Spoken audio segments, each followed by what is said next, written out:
Hello and welcome to Acupuncture and the Shoulder. Here at Robina 7-Day Doctors we spare no expense on props, and here it is, a shoulder. So the first things to note about a shoulder are that when you lift the arm like so, the tendon here hits this bone, the acromion. So there's a bit of a design fault here with the shoulder straight away that wear and tear over the years tends to lead to wear on this supraspinatus tendon when you lift your arm. Now the body has a bit of a quick fix as represented by this eraser here. Now if you're looking in the tendon here, you have what's called a bursa. So I'm just showing you here what a bursa would be represented by. It's a pad and it sits in between the bone, the acromion, and the tendon, and it's like a grape, and it keeps the tendon from hitting the bone, and that reduces the wear on the tendon. However, the problem over the years is that the bursa tends to swell, and it tends to then turn into a swelling, something like that. And so there's a swelling around the back of the shoulder in this area here, and this is what's known as a bursitis.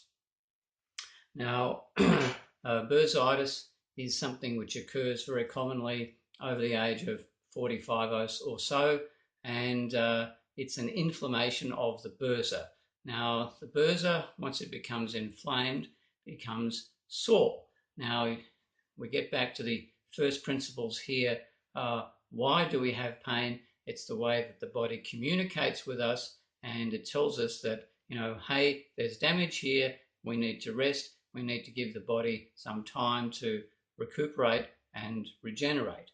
Now, the principles of acupuncture are quite simple. By needling around the area where the swelling is, you can reduce some of the inflammation in that area, and then the swelling of the bursa goes down and the pressure on all these tendons here goes down.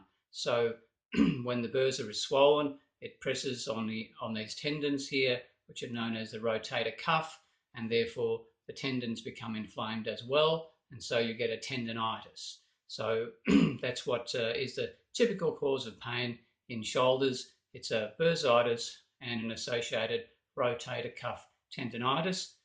All of that is basically the inflammation which is causing the pain, swelling, pressure, and it basically needs to be left alone, and acupuncture can help to reduce that swelling and inflammation, but it is actually addressing the underlying issues.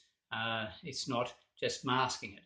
Now, cortisone injections are used to reduce the swelling. Sounds like a good idea, but cortisone actually reduces tissue healing. So it may give a short-term benefit reducing inflammation, but in the longer term, it reduces tissue healing. Therefore, the shoulder doesn't get better as quickly as it should. And similarly, other modalities, if you're taking anti-inflammatories, well, they're mainly intended for arthritis and that sort of thing. That's a different type of inflammation from what you experience here. And the PRP injections and all those other sorts of things are pretty well worthless. So understanding the principles of acupuncture here, it's just there to not just relieve pain, but actually reduce the underlying issue, the swelling, and that is actually curative.